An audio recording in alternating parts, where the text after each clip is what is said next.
بیٹوں کے بارے میں نہیں فرمایا، بلکہ بیٹیوں کے بارے میں نبی کریم صلی اللہ علیہ وسلم نے فرمایا من عال جاریتین دخلت انا وهو فی الجنۃ کہاتین واشار بالاصبعین. آپ صلی اللہ علیہ وسلم نے فرمایا، انس رضی اللہ تعالیٰ عنہ سے روایت ہے کہ جس نے دو لڑکیوں کی پرورش کی وہ اور میں جنت میں اس طرح داخل ہوں گے، اور آپ صلی اللہ علیہ وسلم نے دونوں انگلیوں کو ملا دیا کہ جنت میں اور وہ باپ جس نے اپنی دو بیٹیوں کی پرورش کی، ہم جنت میں اس طرح ہوں. دیکھیے بیٹی کی پرورش کے اللہ کے حبیب نے کتنی اچھی خوشخبری سنائی کہ جس بندے نے اپنی دو بیٹیوں کی پرورش کی وہ جنت میں میرے ساتھ اس طرح ہوگا. اسی طرح ایک اور حدیث میں حضرت ابن عباس رضی اللہ تعالیٰ عنہ سے روایت ہے کہ رسول اللہ صلی اللہ علیہ وسلم نے فرمایا جس کی عورت یعنی بہن یا بیٹی ہو اور وہ اسے زندہ نہ گاڑے، زندہ دفن نہ کرے اور اس کی توہین نہ کرے اور لڑکوں کو ان پر ترجیح نہ دے، اللہ تعالیٰ اسے جنت میں داخل کرے گا. یہ بیٹیوں کے معاملے میں فرماتے ہیں. لیکن ہمارے معاشرے میں بھی یہ بات عام ہے کہ عام طور پر لڑکیوں کی پیدائش پر ناراضگی کا اظہار کیا جاتا ہے. حالانکہ فقہا فرماتے ہیں کہ ان آیت کریمہ میں کہ اللہ رب العزت نے بہت زیادہ تاکید کی ہے لڑکیوں کے معاملے میں، تو والدین کو اپنی بیٹیوں کا بہت زیادہ خیال رکھنا چاہیے. یہاں تک فرمایا ہے کہ باہر سے اگر فار ایگزامپل والد کوئی بھی چیز لے کے آئے تو سب سے پہلے گھر میں اپنی بیٹی کو دیں، پھر اپنے بیٹوں کو دیں. کیوں؟ کیونکہ تاکہ ان لوگوں میں احساسی کمتری نہ ہو، وہ یہ محسوس نہ کرے کہ ہم لڑکیاں ہیں. تو فقہا فرماتے ہیں کہ سب سے پہلے اگر والدین گھر میں کوئی چیز کھانے پینے کی ہو یا جو بھی چیز ہو تو اگر بچوں میں تقسیم کرنا چاہتے ہیں تو سب سے پہلے وہ کیا کرے، اپنی بیٹی کو دیں، پھر اس کے بعد بیٹوں کو. سمجھ آ گیا آپ لوگوں کو؟ اسی طرح علماء فرماتے ہیں کہ آج کل کے زمانے میں بھی اگر کوئی بندہ بیٹی کی پیدائش پر ناراض ہوتا ہے تو یہ اسی طرح ہے جس طرح کے زمانے جاہلیت میں وہ لوگ اپنی بیٹیوں کی پیدائش پہ ناراض ہوتے. تو اس لیے بیٹیوں کی پیدائش پہ آپ لوگ خوشیاں منائیں. یہ بیٹیاں رحمت ہوتی ہیں. آپ صلی اللہ علیہ وسلم نے جو جنت میں والد کی خوشخبری سنائی ہے وہ بیٹے کے بارے میں نہیں سنائی، بیٹی کے بارے میں سنائی کہ جو اپنی دو بیٹیوں کی تربیت کرے گا وہ جنت میں میرے ساتھ اس طرح ہوگا. اور آپ سامنے دونوں انگلیوں کا اشارہ ہے کہ اس طرح میرے ساتھ جنت میں ہو. تو کون نہیں چاہتا کہ میں اپنے حبیب کے ساتھ جنت میں اس طرح ہوں؟ اس کو چاہیے کہ اپنی دو بیٹیوں کی خدمت کریں.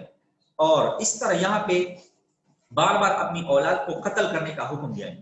تو یاد رکھیں، ایک تو ظاہری قتل ہے کہ بندے کو اپنے بچے کو مار ڈالنا. دوسری بات یہاں پہ جو مفسرین فرماتے ہیں کہ یہاں پر جتنی بھی آیات مبارکہ جن میں اولاد کے قتل کا حکم ہوا ہے وہ یہ بھی ہے کہ اپنی اولاد کی کوئی اچھی تربیت نہ کریں، اپنی اولاد کی تربیت صحیح طریقے سے نہ کریں اور بچے کو غلط ماحولوں میں اور غلط مجلسوں میں چھوڑیں تو یہ بھی بچے کی قتل ہے. اگر بچے کی غلط تربیت ہوتی ہے تو یہ بھی اپنے بچے کو مار ڈالنے کے مترادف ہیں. تو دونوں صورتوں سے آج کل آپ کہیں کہ جی آج کل تو کوئی اپنے بچے کو قتل نہیں کرتا.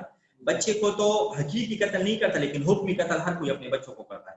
ان کو غلط مجلسوں میں چھوڑنا ہے، غلط تربیت ان کی کرتا ہے، ان کو مطلب اچھی ایجوکیشن، ان کی جو صحت کا خیال ہے، ان کی دوسری جو ضرورت وہ پوری نہیں کرتے. تو اس لحاظ سے والدین اپنے بچوں کو قتل کرتے ہیں. تو جتنی بھی آیات کریمہ یہاں پہ قتل کے بارے میں ذکر ہوئی تو ان میں قتل سے مراد یہ کہ حقیقی طور پر بھی ان کو قتل نہ کریں اور حکمی قتل بھی اپنے بچوں کی نہ کریں کہ ان کی اچھی طریقے سے آپ لوگ تربیت کریں.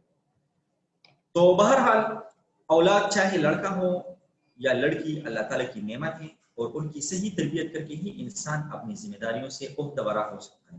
اس حوالے سے ڈاکٹر خالد علوی صاحب انہوں نے اپنی کتاب میں چند امور کا ذکر کیا ہے جو بہت قابل توجہ ہیں. پوائنٹس انہوں نے لکھے. فرسٹ انہوں نے یہ لکھا ہے کہ بچوں کی نفسیات کے مطابق ان سے سلوک کیا جائے. بعض بچے بہت حساس ہوتے ہیں، نفسیاتی طور پہ بڑے حساس، وہ چھوٹی چھوٹی چیزوں کو نوٹ کرتے ہیں. تو آپ لوگ ان کی نفسیات کے مطابق ان سے سلوک کریں. اگر آپ لوگ ان کو توجہ نہیں دیتے نا تو وہ لوگ پھر غافل ہو جاتے ہیں. آپ لوگ ان کو والدین ماں باپ ان کے ساتھ اچھا سلوک نہیں کرتے یا ان کو توجہ نہیں دیتے یا ان کی باتوں کو سنتا نہیں. بارہا ایسا ہو سکتا ہے کہ بچہ پھر دل برداشت ہو جاتا ہے. تو فرسٹ پوائنٹ وہ یہ لکھتے ہیں کہ بچوں کی نفسیات کے مطابق ان کے ساتھ سلوک کیا جائے.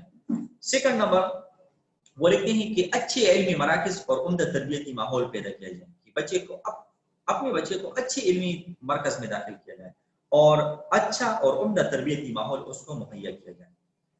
تھرڈ نمبر پہ وہ لیتے ہیں کہ عمدہ کتابیں ان کو مہیا کی جائیں، جو ناولیں اور جو کہانی اور جو ایسی چیزیں ہیں کہ جو اس کو مطلب اس کی اچھی تربیت اس سے نہیں ہو سکتی، ان کتابوں اور ناول وغیرہ سے ان کو بچائیں.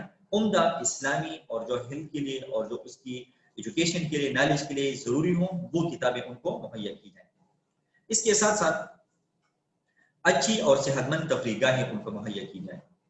5 نمبر پوائنٹ میں لکھتے ہیں کہ اخلاقی اصولوں کی خوبی اور عملی مشق کا انتظام کیا جائے، کہ بچوں کی اخلاقی تربیت کی جائے اور اس کا مشق بھی ان کو کیا جائے، کہ آپ اپنے بچوں کو اخلاق سکھائیں اور اخلاق سکھاتے ہوئے ان کی پھر آپ عملی مشق بھی کریں، ان کو عملی طور پہ نافذ کریں، کیونکہ بچے بچپن میں جو چیز سیکھتے ہیں وہ مرتے دم تک ان کے ساتھ رہتا ہے۔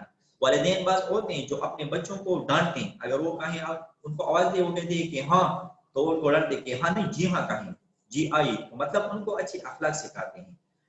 اور 6 نمبر ان کے لیے ایسا نظام ہو جس میں اعتدال ہو، کہ جس میں نہ بہت سختی ہو اور نہ بہت نرمی ہو، کہ بچے کو بہت زیادہ نرمی بھی وہ نقصان پہنچاتی ہے اور بہت زیادہ سختی بھی بچے کو نقصان پہنچاتی ہے، جس سے ان کی نفسیاتی الجھنوں کا سدباب ہو سکے۔ تو آپ بچے کو درمیانہ رکھیں، نہ ان کو بہت زیادہ سختی سے پیش آئے اور نہ انتہائی نرمی ان کے ساتھ کریں۔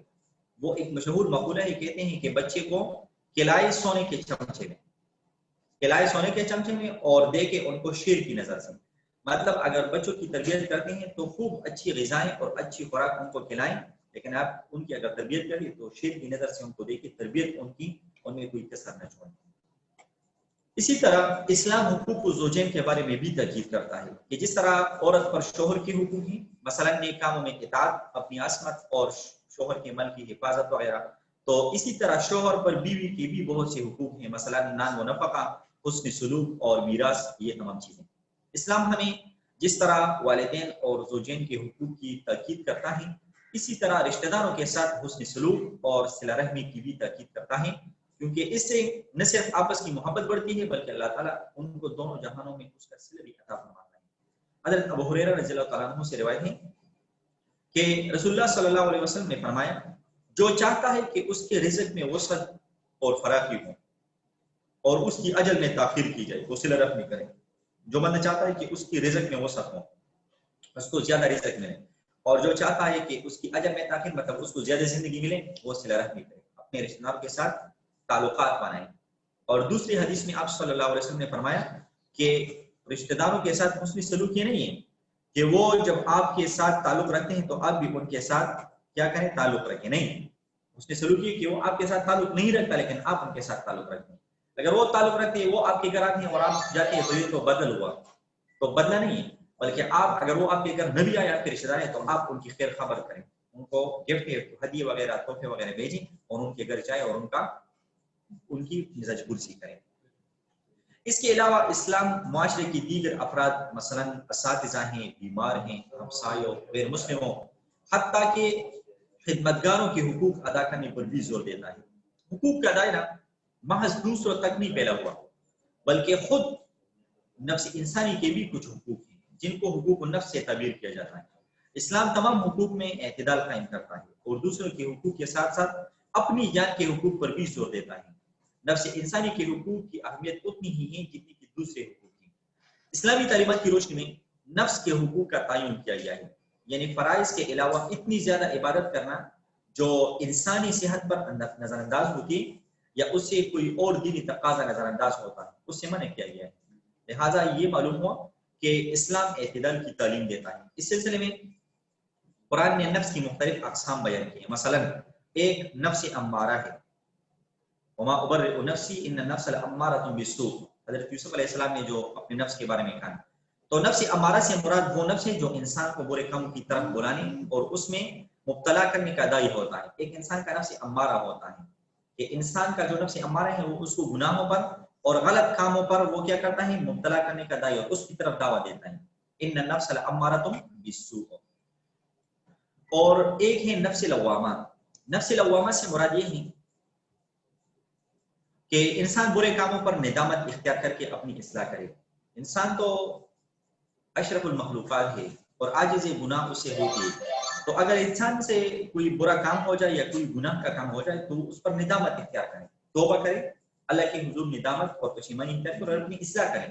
اور قرآن کریم میں اللہ تعالیٰ نے نفس لوامہ کی قسم کہی ہے۔ اللہ فرماتے ہیں وَلَا أُقْسِمُ بِالنَّفْسِ اللَّوَّامَةِ، اور نفس لوامہ کی کے سب لوگ اٹھا کر کھڑی کی جائیں گے، قسم اٹھاتے ہیں۔ تو ایسا نفس جو گناہوں پہ آپ کو ملامت کریں اللہ کے حضور اور اپنی اصلاح کرتے، اللہ نے ایسے نفس لوامہ کی قسم کہی۔ تیسرا ہے نفس مطمئنہ۔ مطمئنہ کے لفظی معنی ساکنہ کے ہے، اس سے مراد وہ نفس ہے جو اللہ کے ذکر اور اللہ کی اطاعت سے سکون اور قرار پاتا ہے۔ یہ سکون ریاضات مجاہدات کر کے اس کے نفس میں اور مزاج میں پوری طرح متمکن ہوتا ہے۔ اللہ رب العزت نے فرمایا یا ایتھا النفس المطمئنہ ارجعی الی ربک راضیۃ مرضیہ فادخلی فی عبادی وادخلی جنتی۔ یا ایتھا النفس المطمئنہ، اے اطمینان پانے والی روح۔ قرآن میں اللہ نے اس کا ذکر کیا ہے اور اس کو مخاطب کیا ہے۔ مولانا فتح محمد جالندھری رحمۃ اللہ نے اس کی تشریح یوں کی ہے کہ ایک نفس وہ ہوتا ہے جو گناہوں اور برے کاموں کی طرف مائل رہے، اس کو نفس امارہ یا امارہ بالسوء کہتے ہیں۔ دوسرا جو برائی اور قصور کے سرزد ہونے پر ملامت کرے کہ تو نے یہ حرکت کیوں کی۔ انسان ہے اسے گناہ ہوتے، لیکن جب گناہ ہو جائیں تو نفس اس کو ملامت کرتا ہے، کی طرف راغب اور برائیوں سے متنفر ہو۔ ایسا جی بڑے چین میں رہتا ہے، اس کو نفس مطمئنہ کہتے ہیں کہ جو بالکل برائیوں سے متنفر ہو، اس کو برائیوں سے الرجی ہو، گناہ اور غلط کاموں کی اس کو بالکل علم اس کی طرف دیکھ کر نہیں۔ قرآن نے نفس کے بارے میں مندرجہ والا تقسیم اس لیے کی ہے کہ انسان اپنے آپ کو برے کاموں سے روکے رکھے، اور اگر اس سے کوئی برا کام سرزد ہو بھی جائے تو نفس لوامہ کی وجہ سے اس پر ندامت کا اظہار کرے گا کہ یہ نفس لوامہ ہے، رجوع الی اللہ ہوگا، اور اس طرح نفس مطمئنہ حاصل کر کے حقوق اللہ اور حقوق العباد کا خیال رکھے